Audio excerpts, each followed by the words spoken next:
I took 8 days off there at the Residence Inn in Norwood, which is northeast part of Cincinnati there. And now I'm heading out of town, and tomorrow I've got a whole bunch of rain, and I need to go get stocked up on supplies for a couple days, and then I'll be heading on out into Kentucky. So anyway, this is I think this is called Marymount, and it's east of Cincinnati, or maybe northeast, east-northeast. So I'm generally heading southeasterly towards the Ohio River, and then in a couple days, let's see, 1 night, 2 nights, 3 nights. On the 4th day, I'll be into Kentucky. So, all right, let's head on out.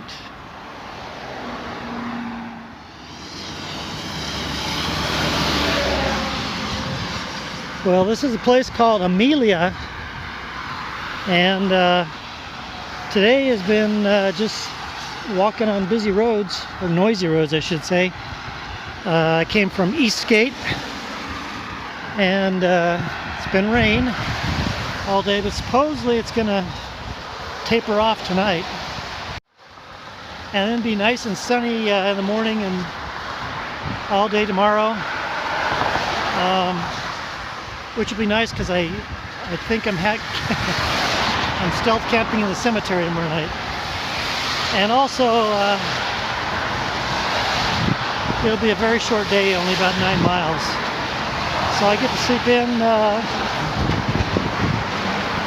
the morning. It's a trail shelter if I can find it. And if I do find it, I'll show it to you.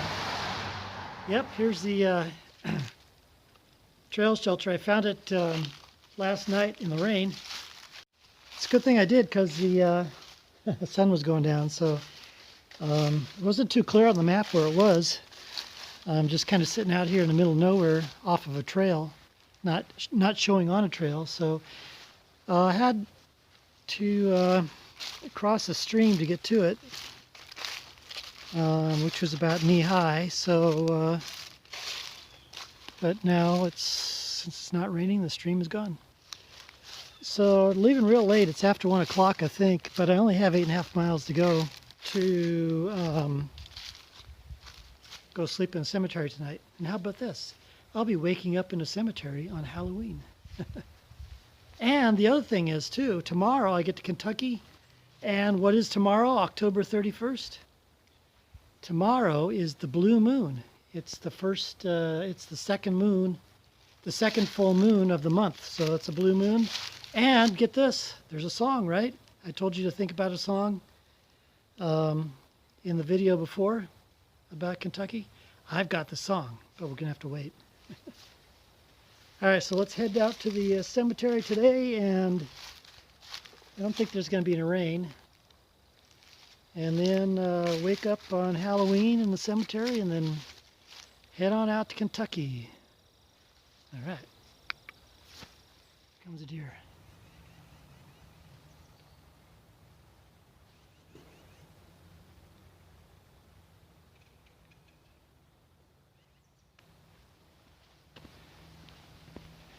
So I like being on these country roads here.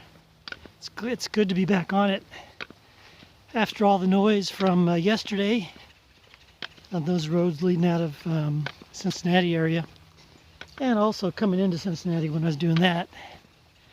So this road goes through eventually through a place called Felicity. I'm going to stop short of there today and stay in the cemetery unless I come across somebody that lets me stay in their woods. And then on the way to Augusta, Kentucky tomorrow, I go through Felicity. And that'll be actually kind of nice because I'll be coming down the hill down to the Ohio River.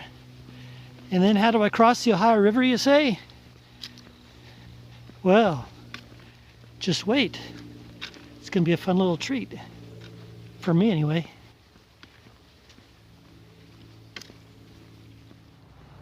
Okay, it's song trivia time. What theme song was this from what TV show?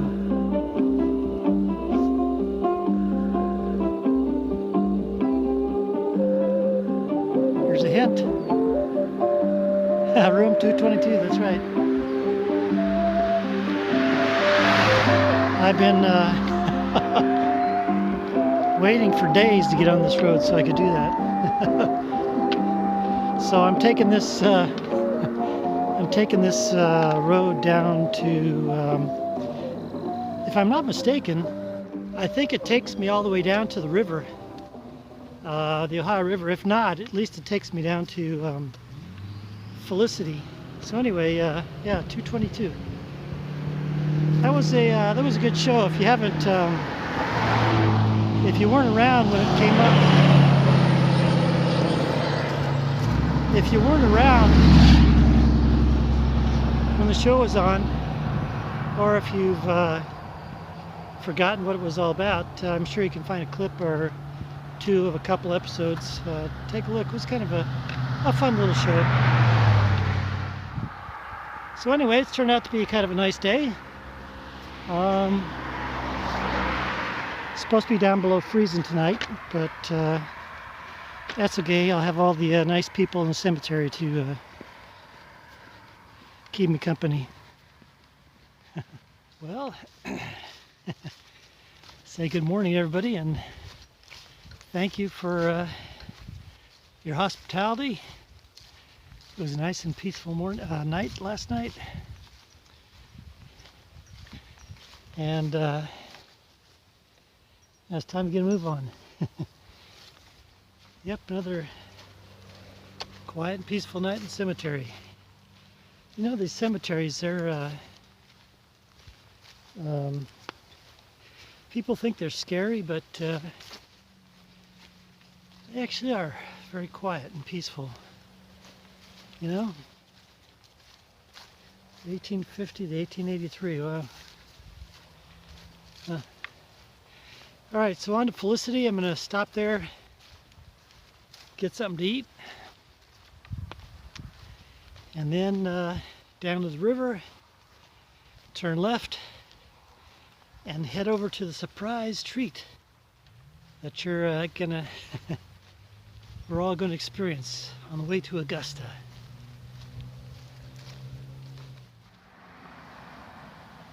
Привет.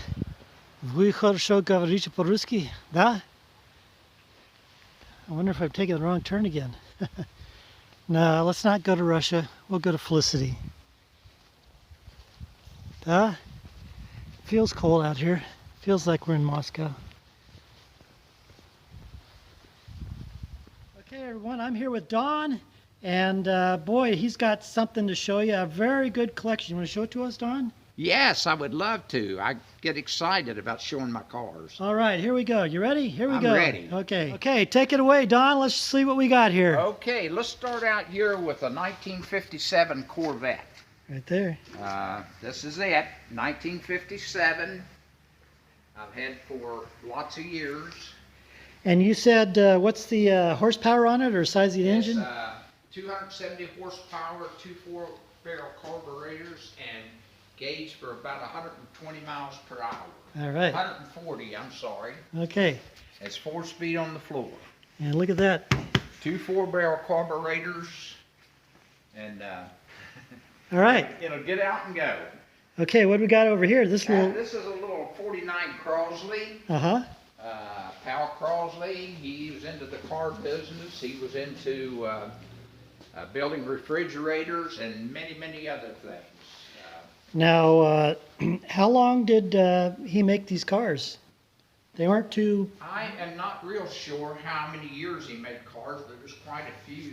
How was it? And he's built refrigerators, and I think most of these businesses was in Cincinnati, to my knowledge. Okay. Yeah. Alrighty. And here's the motor. It doesn't have a lot of horsepower, but it gets this little car around real nice. It gets you going where you need to go. It'll take you where you want to go. All right. Now what do we have over here? This year's a 62 Lincoln Continental. Uh-huh. I've had for years. I'm getting ready to put new tires on it.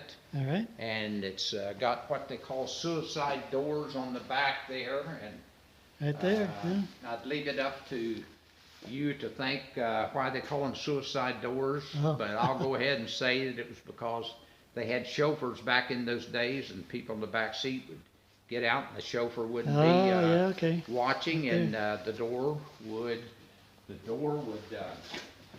kind of wipe them out. Oh, yeah. And so they nicknamed it Suicide doors. Okay.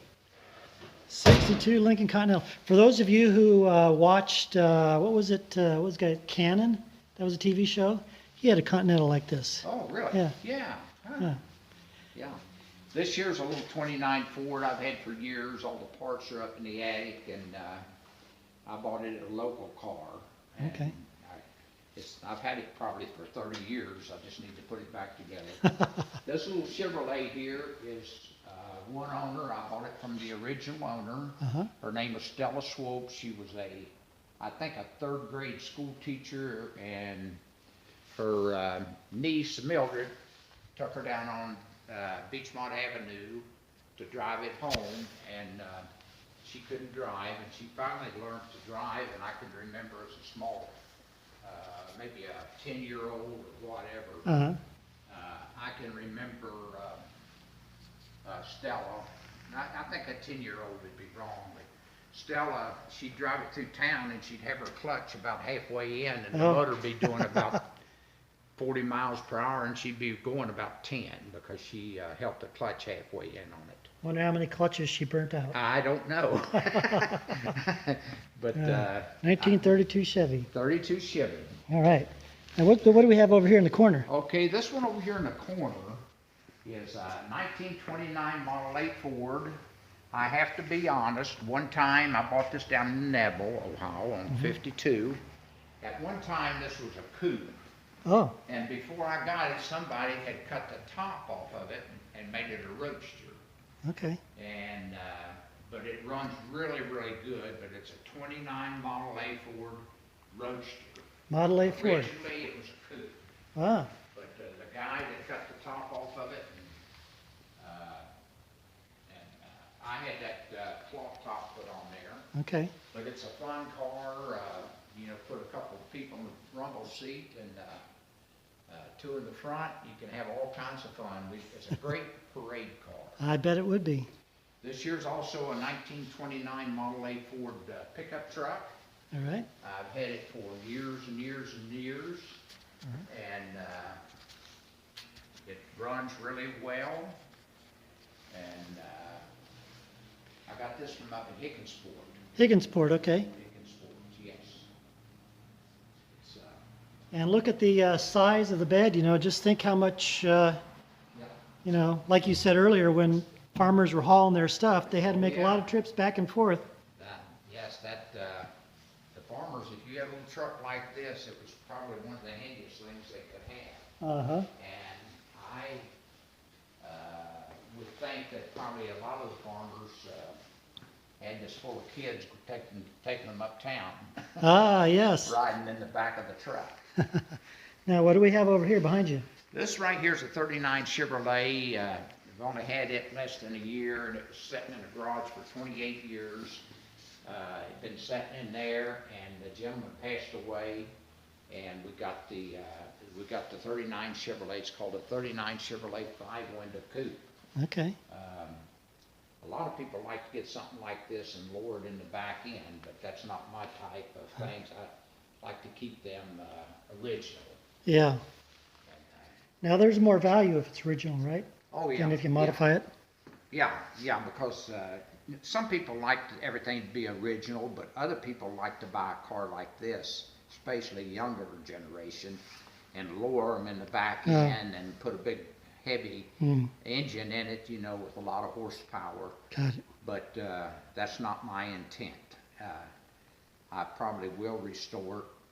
I might never restore it. But the fact is that if I restore it, it'll be restored back to its original. Got it. Now, what do we have over here on? Yeah, this one over here is very unique. I bought it from a little town down on 52 at Higginsport. Another Higginsport, huh? Mm-hmm. And the guy's name was Shorty Cox. Shorty Cox. He owned a garage down there. And this is a Model T, 1919 Model T Ford center door. All right. And this center door, you get in the back and walk between the two front seats to get up to the where you could drive the car. These straps here is how you raise your windows up and down. Like this Oh, right wow. here. Okay. Uh-huh. And so that's a 29 Model T. 1929 Model T. And call them a center door because you get in the middle of the car. Yeah, okay. Huh. Then we'll move up here to the 1913? 1913. This is a hootie pole truck. Hootie pole. And the gentleman that I got, the gentleman worked at Hootie Pole Brewery. Mm-hmm. And he passed away. And he was out in Sharonville. And they called me and wondered if I'd be interested in the truck. And this vehicle I've only had maybe for 2 years. Okay. But I've done nothing, absolutely nothing to it. It was in pretty good shape. It was just like this when I bought it. But It's interesting when you're mentioning these places. Sharonville, I walked through there. Beachmont on the little blue Chevy, I walked along there. Yeah. Yeah. Higginsport, I think I might have gone there last year. And this one up here is the one that I enjoy talking about because I bought this car hanging in top of a barn right outside of Georgetown from the Waterfield family. They bought the car in 1913. Okay. Drove it till, I'm going to say, maybe 1918 or something. It sat in the barn for a number of years. It was in the way, so they pulled it up in top of the barn to the very roof, put tier rails under it, and it hung there. And I'd known about the car for a long, long time. And somebody put me in contact with Willis Waterfield, who was a grandson of the original owner. He lived in Mount Washington. And Willis and I finally came to an agreement because people tried to buy the car. But I made a deal with him as long as he lived that he would own a small percentage of the car. Okay. And so that kind of pleased him. And I sent it out in Indiana and had it totally restored. Wow. The interesting thing about this car is that the back of it is wood. This part right here? This is the fenders. Metal? The back around where it's circled around the back is all wood. Okay. And in between the doors is wood. And this is metal. All right. The gear shift is in the door. That's not a door that opens, but it looks like it. But that's where the gear shift right is. there. Emergency brake. Right there. The throttle is up here, and the spark is up here. But this 13 Buick was way, way ahead of the Model T Fords or any other maker. They had they had gas. You could give gas on the floor. It had a clutch and a brake. All right. More like the later models had. Steering wheel is wood, and the windshield was missing on this car when I found it in the barn, and nobody knew where it was at. I looked for 1 year trying to find a windshield for a 13 Buick. Could not find anything. I went back up to the Waterfield farm, which is before you get into Georgetown, a big 2-story house, and went upstairs, and there was some furniture up there, and I looked around. I pulled 2 mattresses apart, and there sat the windshield. Oh, wow. And that was a mighty nice find. Yeah. Now, why don't you let us hear the horn there? Oh, the horn, I have a lot of fun with this because if somebody's around, I'll say, press on that.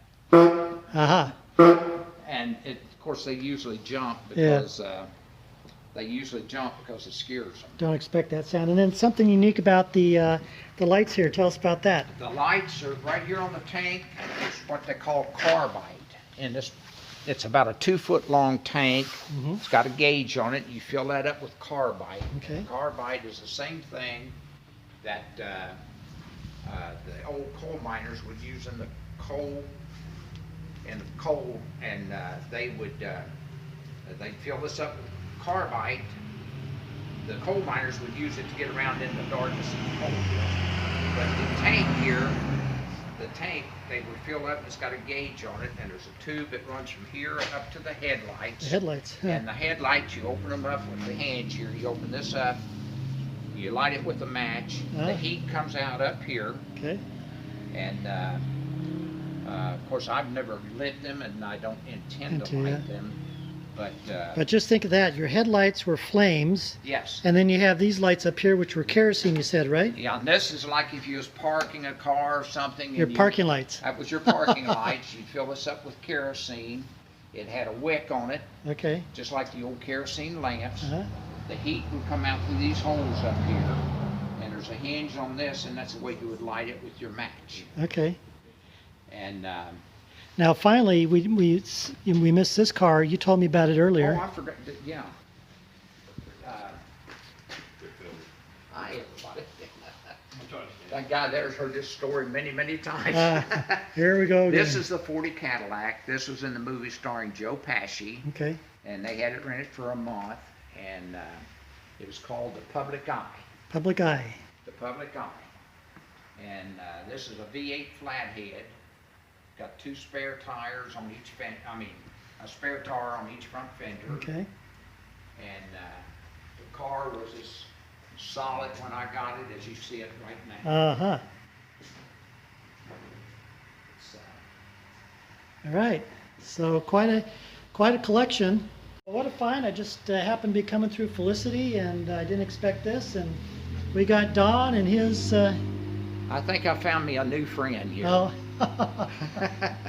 So thank you very much, Don. And if anybody wants to contact Don, just put a comment down in the comment section, and I'll get you in touch with Don. All right? Thank you very much. All right. Thank you. And if you want to give me a call, feel free to do so. Well, that was quite a treat, wasn't it? Say thank you very much again, Don. You know, Don grew up in that area. He knows everybody over there and all those cars. So again, thank you very much, Don. And now, here's another treat. Look at this. I guess you call it another milestone of sorts, or an almost milestone, because there's another treat coming up today. But here it is. The Ohio River in all its glory. So the last time I saw the Ohio River was way east of here last year when I crossed over it. I'll show you the picture. In Parkersburg, going to Parkersburg, West Virginia. And the first time I saw the Ohio River last year, and I'll show you a picture of it as well, was way west of here over in Mount Vernon, Indiana. So I've got about, what do I have? About 5 miles to go down that way. And actually that was the treat. Down that way, 5 miles from here, is the treat I was telling you about earlier. Not Dawn. Dawn was a treat that I stumbled upon. So I had 2 treats today, but the next treat is just 5 miles down the river here, and I think you might like it as well. All right, let's head on out to Augusta, Kentucky.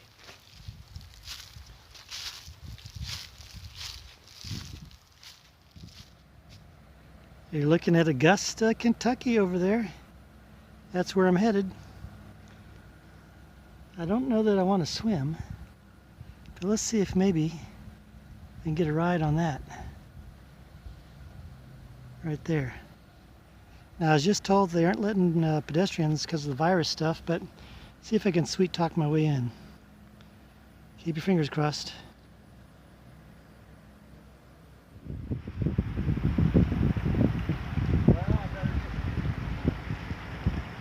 know your stuff in the back here, or we can ask him. Yeah, I'll go ask him first.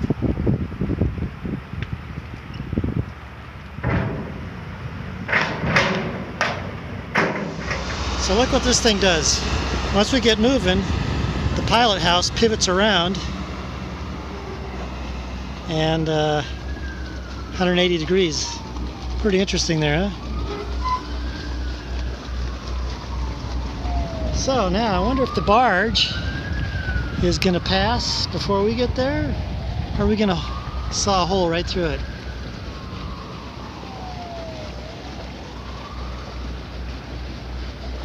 Huh. Okay, so thanks. They wouldn't let me on as a pedestrian, so I got in this guy's truck, back of his pickup, and I got across. Welcome to Augusta, huh? Quaint looking little town.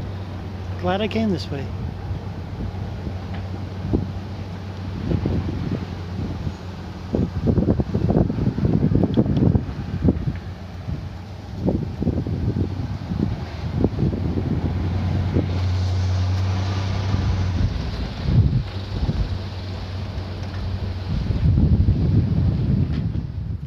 Well, special thanks to Mark for getting me across the river. Like I mentioned, because of the virus stuff, they aren't allowed to take walk-on passengers, so he let me hop in the back of his pickup truck.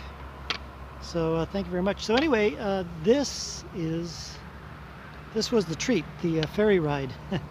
This was the treat I was talking about before. So it was fun. And this Augusta here is a quaint little town.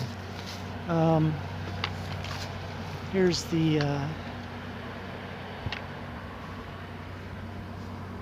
riverside section of it, and then looking down, what is this, Main Street? Yeah, Main Street. Augusta. So back after the Revolutionary War, a guy by the name of, I think it was Captain Buckner was his name. He was awarded a land grant from the Virginia State Legislature for his work, for his exploits in the Revolutionary War. So he came here to check it out in 1781, then didn't come back until 15 years later in 1796, along with 40 other families. And they laid out the town of Augusta, and then he deeded his land grant, 600 acres, so that it could officially become a city. And it was officially became a city in 1 year later in 1797. And it was a agricultural area. Augusta was also a big shipping port on the Ohio River. Agricultural stuff, livestock, tobacco, things like that.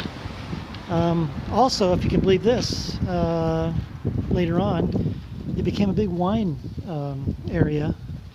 And in fact, hi kitties, don't want to step on you. In fact, it became the largest, what's now the, I forget the name. It was the largest winery in America. How about that? So anyway, back to the early history. Education-wise, the Bracken Academy was established, and then Augusta College was established, and then they merged later on, and it was known as a place of excellence. And then Augusta College became, here's something I'll show you in a second. Then Augusta College became a hotbed of anti-slavery activism, and as such, the Kentucky State Legislature revoked its charter, and it had to close. So, and that was in those days. But at the time then also, Augusta was one of the key areas on the Underground Railroad, where the escaping slaves would come through here and then get across over to Ohio, and then, you know, the story, eventually up into Canada. In the Civil War, there was a battle here. The Confederates came. They wanted to capture the town and then also bomb the Union ships that were on the river. So they did get the ships out of there, but the Battle of Augusta itself turned out to be not as easy as they expected. The Confederates, their plan was to cross the river and get into Cincinnati. Well, the Confederates eventually did win, but since it was a big battle, they didn't have the resources, the manpower to get across Cincinnati. So the rest is history. And then after the Civil War, Augusta just did its thing. Like I said, it was a big shipping area, and it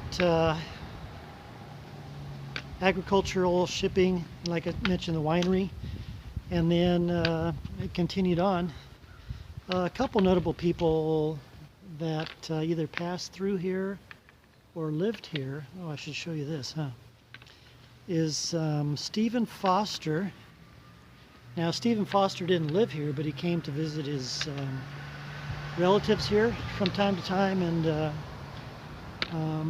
this area is one of the areas that inspired his songs. And one of the famous songs that inspired was My Old Kentucky Home. And why is that song famous? Well, because that's the state song of Kentucky. My old Kentucky home, da da da da da da da.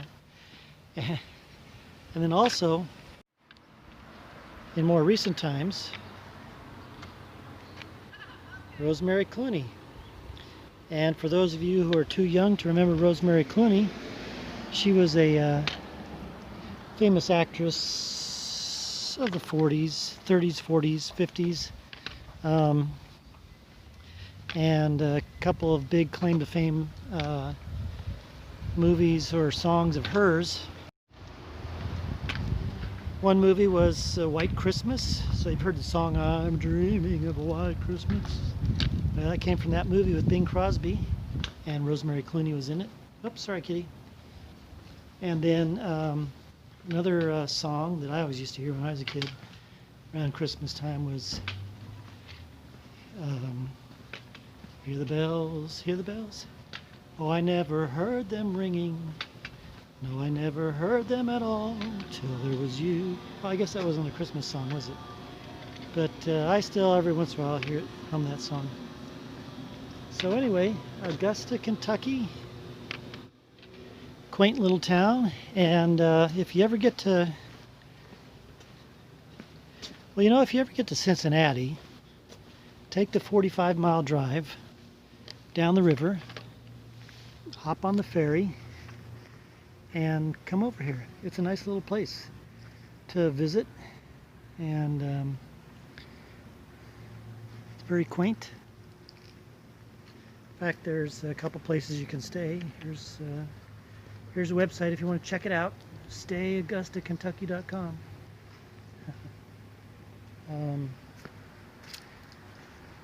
Anyway, there you have it. All right, so say hello to Stephen, say hello to Karen. Hi. And they let me stay at their house today, last night. That was good. Dinner, breakfast. All right, thank you very much. You're welcome. So now I'm on my way to wherever it is I'm going, but they're going to take me down to the road, and then they're going their way. I'm going my way.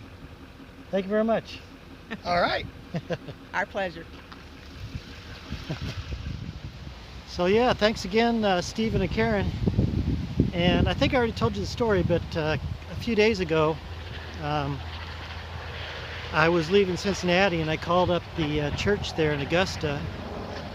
And I said, hey, I'm coming through there, and I need a place to camp out. Can I camp out on church property? And without skipping a beat, Karen is the one that answered the phone. She worked there at the church.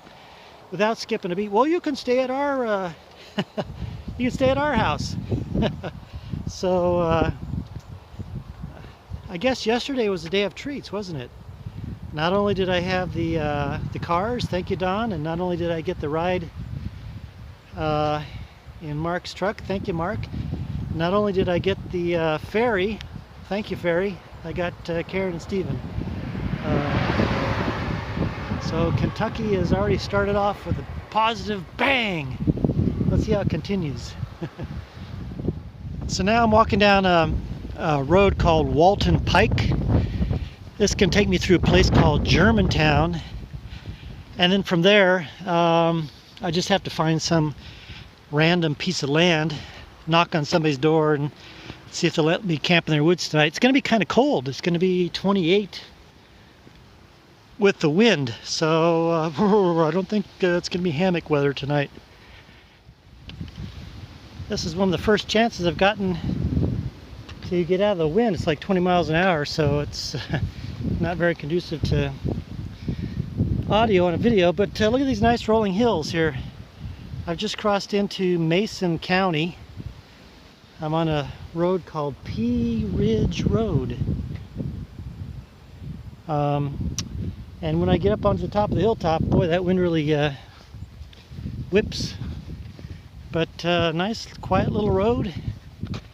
Nice view. It's looking east. Well, it's looking southeasterly. This, which way we're looking here? That's looking easterly, yeah.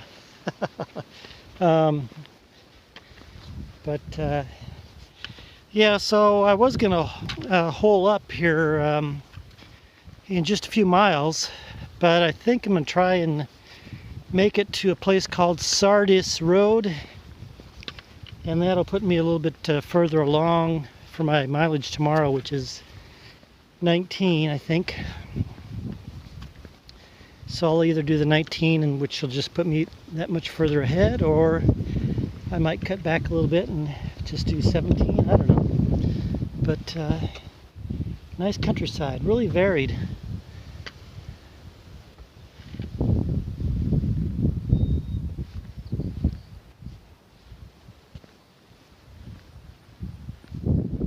Well, take a look at this.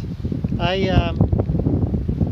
stopped here to get off the side of the road here, down below the road grade to get out of the wind, and I was pulling out my food bag to start eating. Then some guy in a pickup truck, older guy, said, "Here, this is what I'm eating," and he handed me this nice bowl of soup, some crackers, RC Cola, and it looks like it came from that house right over there on the other side of that barn. So, I was getting ready to have the rest of my breakfast, because when I left the house this morning, they packed me up with leftover bacon and some apple slices and some muffins and something else. So I guess I'll be having bacon and soup. So thank you very much, whoever you are.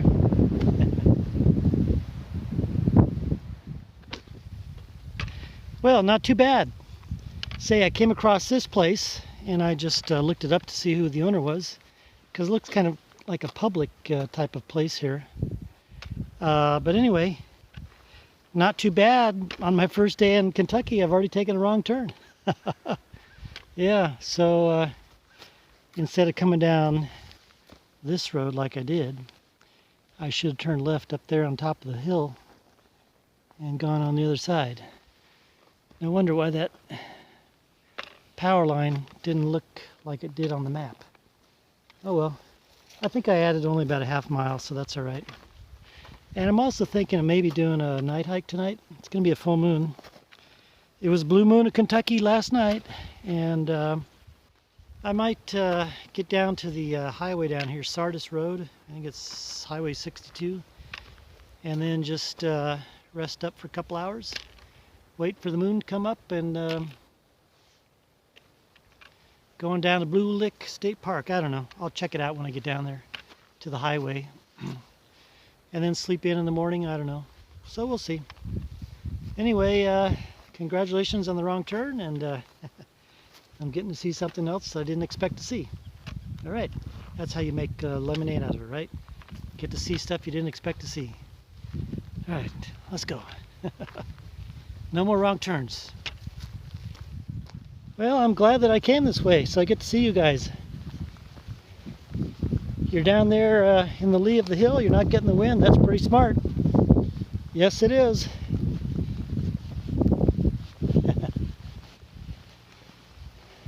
You aren't going up on the hill to get in the wind, are you there? Howdy. Good evening. How y'all doing? Don't mind me, just passing through. Alright, see you later. Good morning. Say that wrong turn yesterday turned out to be providential. You know, I was going to do a night hike down to Blue Licks because of the full moon. Well, it turns out that the clouds came and the full moon was, it was a little bit obscured, so no light for me. But that wrong turn actually took me to this place here, Robertson County Schools, and look at this. I was able to get out of the wind last night, sleeping in the baseball field dugout. How about that? So anyway, now I'm making sure I'm getting an early start because I don't know if they've got school. It's about 7 o'clock and nobody's around, so anyway, I guess I'm gonna have an early day today. 16 miles, and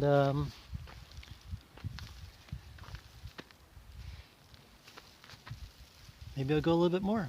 We'll see. And when I say it was cold, it was pretty cold. When I woke up, it was 27. And I think with the wind last night, it was a 22-degree wind chill.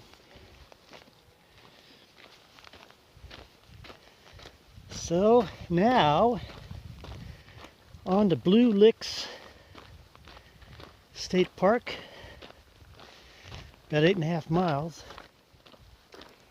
And I think there's a restaurant there, so I get a breakfast, huh?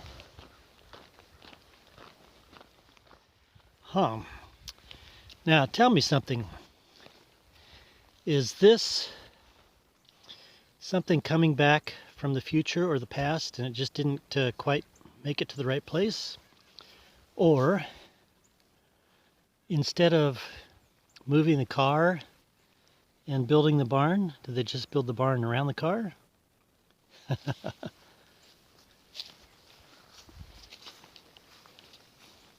Kind of reminds me of Back to the Future, but it just didn't quite get back to the right place.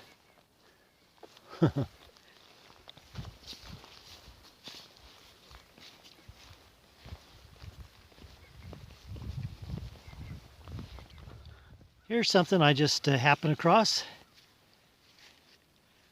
It's the Johnson Creek Covered Bridge. It was built in 1874, and it's one of 13, only 13 left in the state out of 400 that used to exist. It's not open to traffic anymore, but let's go inside, see what it looks like.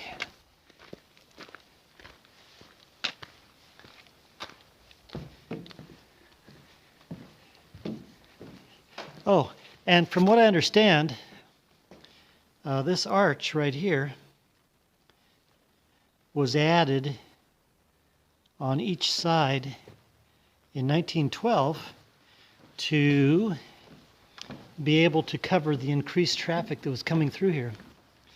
So the Johnson Creek Covered Bridge, pretty neat. One of 13 left remaining out of 400. This is actually about 4 miles, north of Blue Lick State Park. So that'll be the next stop. Welcome to Blue Lick State Park. And what is Blue Lick State Park? Well, it's the site of the last battle of the Revolutionary War. That was in 1782, I believe. And here's what happened. So the British, they were retreating from an area where they were. They were coming down this buffalo trace here. Before they got to this area, as they were retreating across the countryside, they cut down the cornfields, burned buildings, all sorts of stuff that made the people mad. So the Kentucky militia got together and started following the British down the buffalo trace. The British were going down towards the Licking River over here. And one of the commanders of the Kentucky militia was saying, well, maybe we should wait for some reinforcements. And a lot of the men said, you're a coward, you know, and all that. So anyway, they started following the British, and they realized that the British were just kind of nonchalantly, or not in a hurry, following down the buffalo trace down across the Licking River over here. Then, so they finally decided once the militia got to the river, the British had already crossed, and Daniel Boone was part of the militia,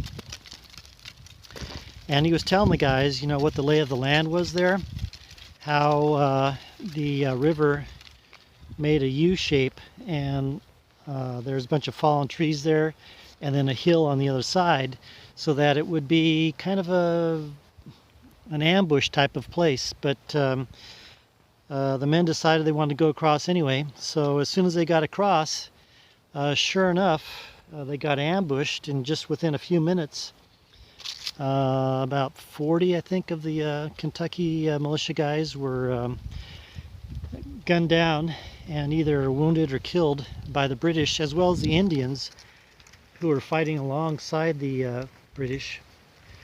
And then there was another column of the militia that was trying to advance around the other side, and they too got kind of decimated. And then the column that Daniel Boone was in, same thing happened. In fact, what happened with Daniel Boone was that his son was with him, and so they were beginning to retreat, and there was a horse there, and Daniel Boone said, well, son, you know, why don't you take the horse and get out of here, and I'll find one and catch up with you. And it was just right down here is the Licking River. So anyway, Daniel Boone's son said, "No, I'm not gonna leave you." And then he turned to make a final shot at the British, and it was at that point where he was fatally wounded. So Daniel Boone picked up his son and carried him, and then they found a horse, and then eventually got out and escaped. But so anyway, that was the last battle of the Revolutionary War. Didn't go good for the Kentucky militia, and the British eventually got away. But the poor Indians again, as we saw with the history in Ohio. Well, the Kentucky people were just incensed that the British did what they did, as well as the Indians. So they eventually pursued the Indians and wiped them out alongside the Ohio River, as well as up in near Chillicothe, which is north of the Ohio River. And that was the history of how the Shawnee Indians were kind of the beginning of the end for them in this area. So Blue Licks State Park battlefield, the last battle of the Revolutionary War. There's a museum right there. Everything's closed here, so all I can do is just kind of wander around here. Yep, so anyway, Blue Licks State Park battlefield, 1782.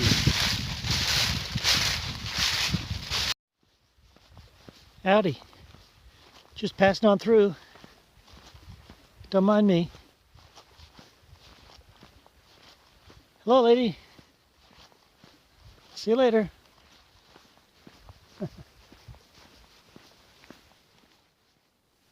Here's another one of those houses where you just wonder what became of all the people, huh?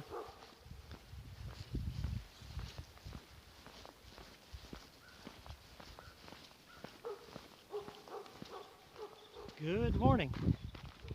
I'm walking down Highway 57. They call these things highways, but they're like little 1.5 lane roads. Anyway, I wasn't going to come down this way, but I stopped back at the country store there. I think his name's Billy. Hello there. And he said, "No, don't go the way you were going to go. Go down this way. It'll save you some time." So I'm taking his advice and going down this way. But along here, I met a kid. His name's Ethan. You might see him back there. Maybe not. So Ethan, you wanted me to say a shout out to you? Say, hey Ethan. And he's just walking around, you know. So anyway, the goal today is to make it through Sharpsburg and then a couple miles south of there and camp on somebody's land. But don't know if I'm going to make that goal because I got a late start. Had to wait for the sun to rise and dry off the frost from my sleeping bag. So we'll see what happens. And then tomorrow I'm going through Mount Sterling. And my original plan was to just go through Mount Sterling and then a couple days past that. And then a day off, which would have been a 10 or 11 day leg, but I might stop at Mount Sterling. It's that'll make it an 8-day leg, and it seems to be a logical place. I could get into Mount Sterling early, or maybe late morning, early afternoon, so that'd give me like a day and a half off, and then I'll make the final push, I guess, to Gatlinburg, I think. I don't know. I don't have my stops planned out, so we'll see how it happens. All right, so on to Sharpsburg, and a couple miles past that, I've got a spot staked out. It's all going to be dependent upon if the house I knock on says, yeah, you can sleep in the woods. So anyway, signing off for now. Here's a nice tractor.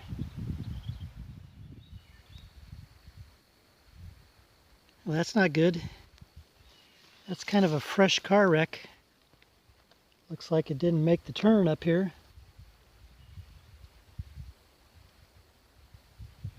I went down there to see if anyone was in the car, and nobody is, so maybe they're okay. It doesn't look like there was any emergency vehicles because there's only one set of tracks. There's no other signs of emergency vehicles having pulled off or anything. So I guess I'll call it in. But whoever was in that car is long gone. Somewhere else. Not long gone dead, but they're nowhere to be found.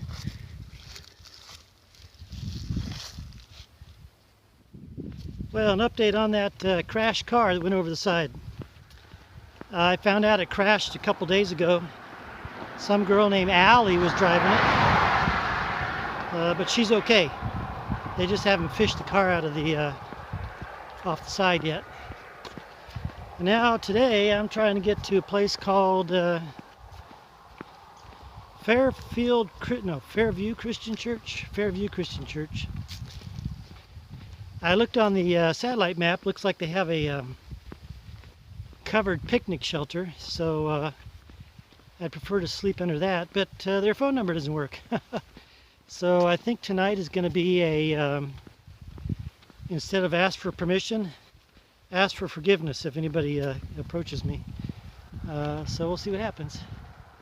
Another stealth camp. I saw this church here on the satellite view. And then I looked at the street view on Google, and it didn't look too promising because there was just nothing around. Well, there was those trees there. But then I looked on the satellite images overhead, and I saw it had that picnic shelter. So I got out of the dew last night, and even though it was all lit up, nobody and a couple cars went by, nobody said anything. So all right, so now in Mount Sterling, I'm going to take a day off there, and actually it'll be like almost having 2 days, because I'll get in there about 10 o'clock, so that'll be nice. And then after that, we're going somewhere. I think Gatlinburg will be my next stop. That'll be 140 miles. So let's see what happens. Laying around here on my day off, I realized I kept saying that my next stop is Gatlinburg. That's not right. The next stop is actually going to be